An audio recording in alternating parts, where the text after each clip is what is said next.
बच्चों, नमस्कार, good morning. कैसे हैं? तैयारी कैसी चल रही है? आपको ये जानकर खुशी होगी कि हम आपके साथ साथ हम भी मेहनत कर रहे हैं। चाहे आप एकेडमिक एग्ज़ाम की तैयारी करते हैं या आप कॉम्पिटिटिव एग्ज़ाम की तैयारी करते हैं।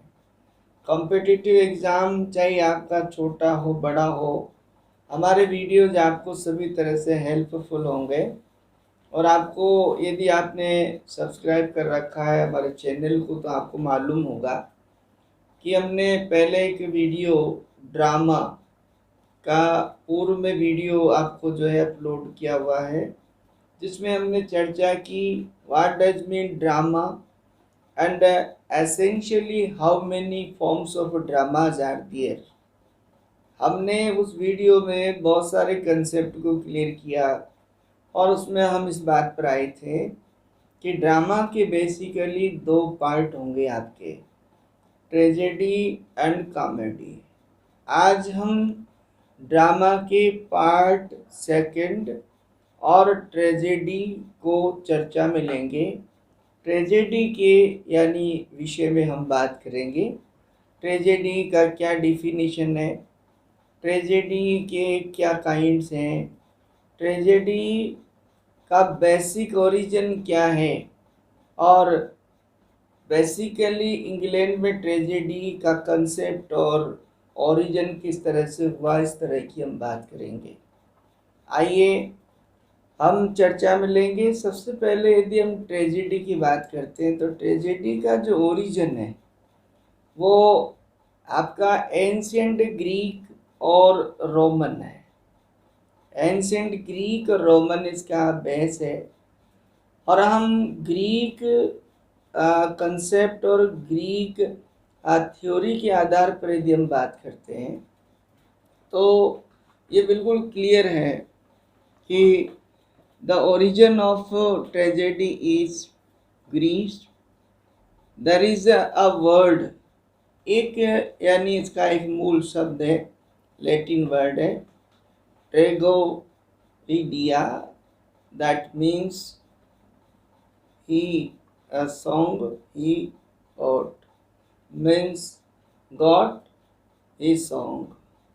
ये कंपोजिशनल वर्ड है। इस वर्ड को यदि हम बिल्कुल क्लियर करते हैं, इसको सेपरेट करते हैं, तो ट्रेगोस एक वर्ड है, दैट मीन्स उस वर्ड का मतलब होगा he got.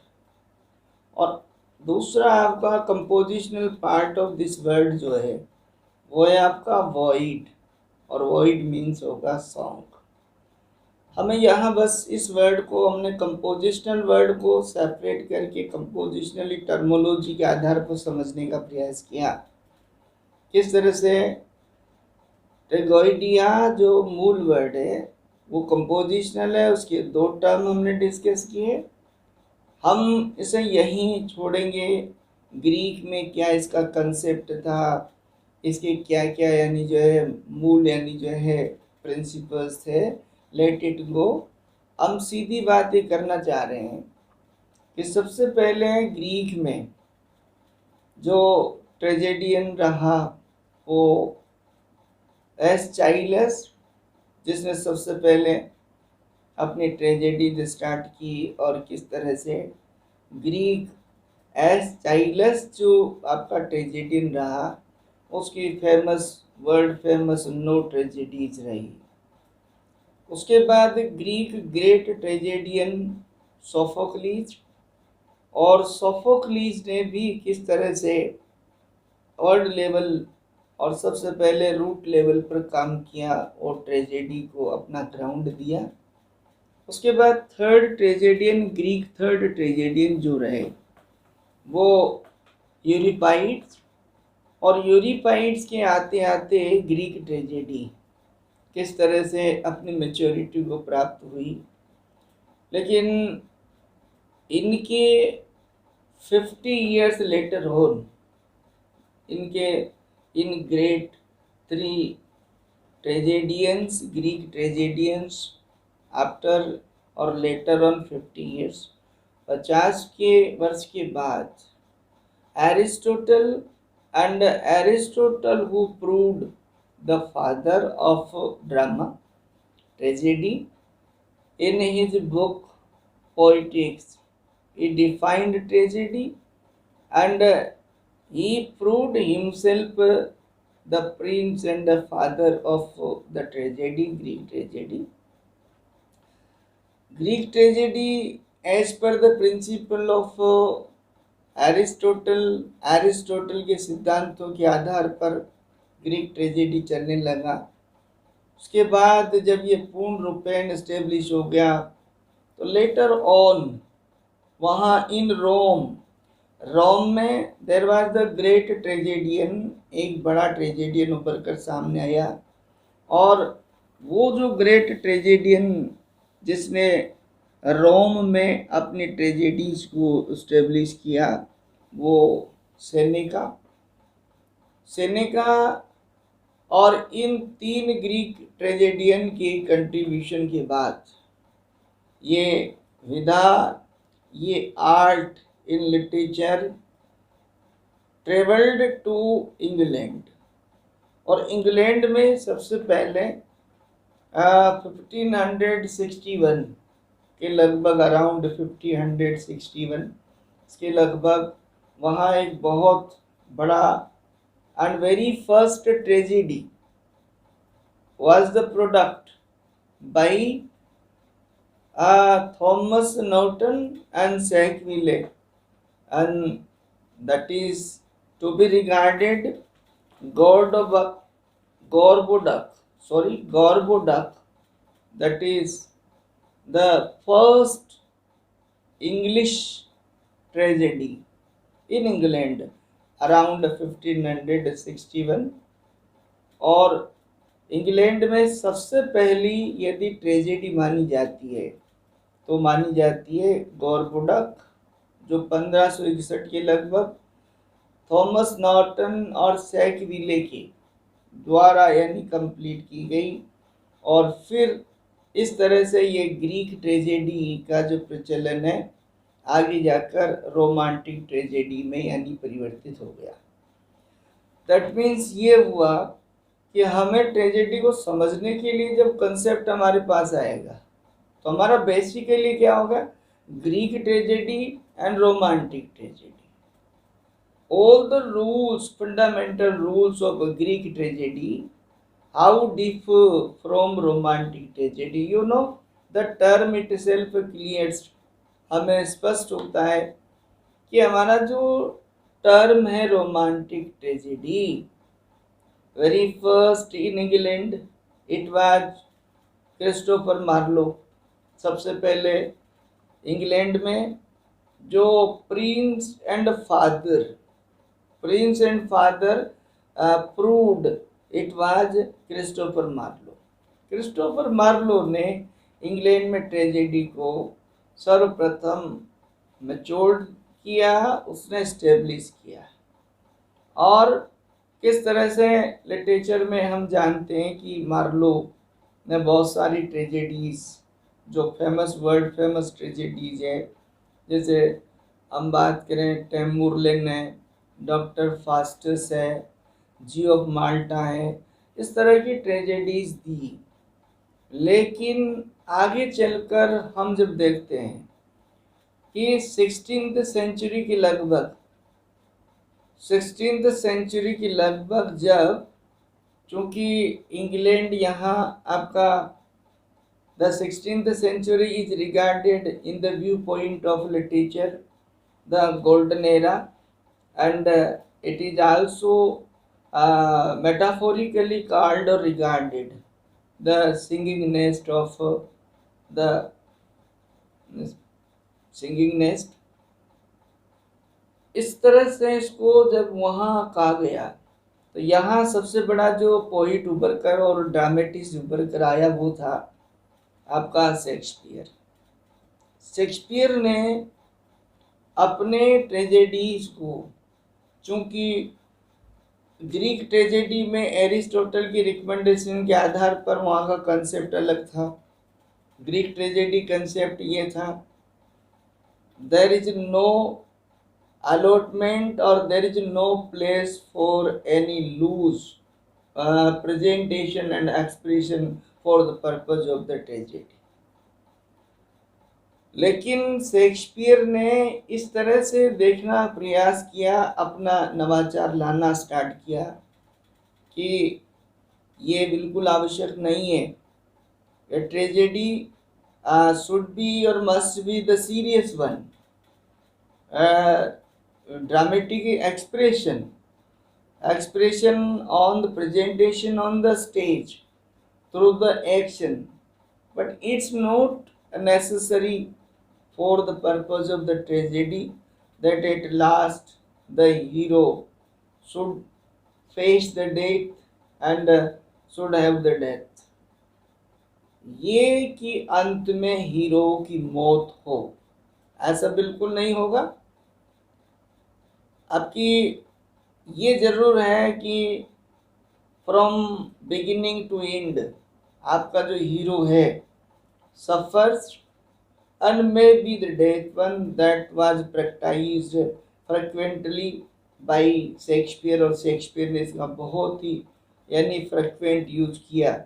In mostly in Shakespearean tragedies we find, उसकी ट्रेजेडीज में हम देखते हैं कि ज़्यादातर जो आपका हीरो है उसकी अंततोगत्वा एट लास्ट मौत होती है। पर हम जब डिफाइन करेंगे ट्रेजेडी को कि हमारी ट्रेजेडी की डिफिनेशन क्या कही जाएगी, तो इन सिंपल वर्ड हम कहेंगे tragedy means a drama ending happily, ऐसा नाटक जिसका अंत दुख में होता है, पीड़ा में होता है, that is called tragedy. But in the view point of Aristotle, लेकिन जब हम एरिस्टोटल के डिफिनीशन के अनुसार हम चलेंगे तो एरिस्टोटल ने अपने कंसेप्ट में ये कहा that tragedy, what does mean tragedy?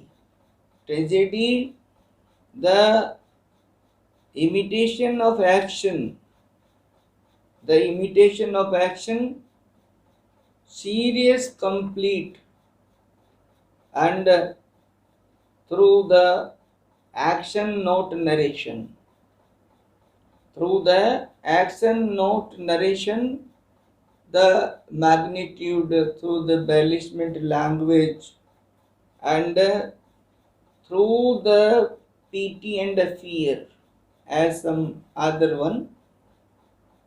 आपके एरिस्टोटल की परिभाषा के अनुसार ये हुआ कि आपका जो नाटक है, नाटक एक जीवंत जीवन का प्रतिरूप है, जिसे कथानक के बजाय उसे नाटकीय मंचन के माध्यम से हमें प्रस्तुत करना पड़ता है, प्रस्तुत करना होता है, और जब बहुत ही विषय वस्तु की दृष्टि से गंभीर परंतु पूर्ण और शानदार यानी भाषाई अलंकरण और अप्रोच के साथ उसे हम प्रस्तुत करते हैं, और अंततोगत्वा मॉरल लेसन के पर्पस से उसमें pity and fear approach, that is the catharsis और the purgation. How Aristotelian concept is, Aristotle का कंसेप्ट ट्रेजेडी के पर्पस से ये रहा कि अंततोगत्वा किस तरह से पीटी और फियर के प्रेजेंटेशन के द्वारा हमारा जो ऑडियंस उसका माइंड एंड हार्ट वो बिल्कुल यानी जो है रिफ्रेश हो जाना चाहिए, परगेट हो जाना चाहिए, उसको उससे यानी जो है शुद्धिकरण मिल जाना चाहिए, उसको वो उसके विचार जो है कंसेप्ट क्लियर हो जाने चाहिए। यदि हम बात करते हैं शेक्सपियर की, तो शेक्सपियर ने अपनी ट्रेजेडीज में ये सारे ट्रीटमेंट रखे, लेकिन शेक्सपियर की ट्रेजेडी का जो कंसेप्ट है वो थोड़ा हमारा ग्रीक और रोमन ट्रेजेडी से थोड़ा अलग है। क्योंकि यदि हम ग्रीक ट्रेजेडी ट्रीटमेंट देखते हैं तो यूरिपिडाइस की जो ट्रेजेडीज हैं वो वो इतनी यानी जो क्रॉस बाउंड्रीज है कि एक सामान्य दर्जे का जो ऑडियंस है उसके न तो वो समझ से और ना उससे बियर होती है, ना उसकी यानी जो है सहन शक्ति से परे है। इस प्रकार हमारा जो शेक्सपियर है, शेक्सपियर के कंसेप्ट में सबसे बड़ी जो बात रही वो ये रही कि ट्रेजेडी में concept of tragic flaw. What does mean tragic flaw? Tragic flaw means simply हमें इतना सा कह सकते हैं, when hero commits error or a mistake that joins his ruins। हमारा मुख्य जो पात्र होगा, हमारा जो हीरो होगा, वो जाने अनजाने में इंटेंशनली और अनइंटेंशनली, नोइंगली और अननोइंगली उससे कोई ऐसी मोरल एरर मिस्टेक होगी जो अंत में उसे जाकर अपने पतन को ले जाएगी, अपने पतन की तरफ मोड़ देगी, उसका पतन कर देगी। ट्रेजिक फ्ला के पीछे यदि हम कंसेप्ट ऑफ ट्रेजिक फ्ला की बात करें तो शेक्सपियर मीन्स रोमांटिक ट्रेजेडियन और स्पेशली शेक्सपियर, उसका मानना यह था कि इसके पीछे जो आपकी जो कंसेप्ट है वो ये है कि tragic flaw means when an error और mistake committed by the hero the protagonist, that means it's not the hero, behind it there is a certain power and Shakespeare regards that what are these powers, what are these elements to make the hero the tragic hero. That means very first he regards or thinks that it's the supernatural power. Either supernatural power means either god or goddesses or even the ghost or witches, but the supernatural power, number one. And number two, abnormality of the hero, abnormality of the mind, that is the second concept of the tragedy or the tragic hero. And the third one, that is the circumstances or accident, as Shakespearean tragedies become across certain tragedies, बहुत सारी tragedies ऐसी है जो इस बात को clear करती है। लेकिन यदि हम एरिस्टोटल के कतारसिस कंसेप्ट को और द फंक्शन ऑफ ट्रेजेडी की हम बात करते हैं तो शेक्सपियर का मानना ये रहा, weather tragedy is to be regarded full of poetic justice or not, then there in Roman concept and Greek concept there may be the favorism of such idea, but Shakespeare doesn't regard so. Shakespeare का बिल्कुल भी ऐसा मानना नहीं रहा। And so in Shakespearean tragedies there is no tragic, there is no poetic justice. Very first we have to discuss what does mean poetic justice, and then whether Shakespearean tragedy has poetic justice or not. In Shakespearean tragedies, poetic justice is found or not. Then very first poetic justice means when in a drama, when in a tragedy, the good character is rewarded later on and the bad one is punished. The deserving awarded as the deserving award. जिस प्रकार का आपका character है उस character को उसकी योग्यता, उसकी गुणों के आधार पर उसको चाहे दंड और चाहे यानी उसे पुरस्कार मिले। ऐसा जब ट्रेजेडी में, ऐसा नाटक में मिले तो उसे हम पोइटिक जस्टिस कहेंगे। शेक्सपियर की ट्रेजेडीज में पोइटिक जस्टिस जनरली नहीं मिलता है। उसके पीछे पोइटिक जस्टिस के पीछे शेक्सपियर का स्वयं ही मानना है कि जब drama is the reflection of life, presentation of the real life, जब नाटक एक यथार्थ जीवन का प्रस्तुतिकरण है, मंचन है, तो वास्तविक जीवन में, रियल लाइफ में हम ऐसा नहीं पाते। Through out a good one suffers and on opposite on other hand even the bad are prosperous. So he doesn't regard in this way. Though one thing is clear in Shakespearean tragedies, the conflict, external conflict and the internal conflict. Internal conflict and external conflict, that means conflict between good and evil. पूरे Shakespearean tragedy में आपका अच्छाई और बुराई के बीच द्वंद्व चलेगा और अंततोगत्वा स्वयं हमारा जो hero high reputation and high post, high position, and that ultimately comes down, loses the reputation, loses the post, and ultimately suffers. That means it gets its end in suffering. That means the tragedy one.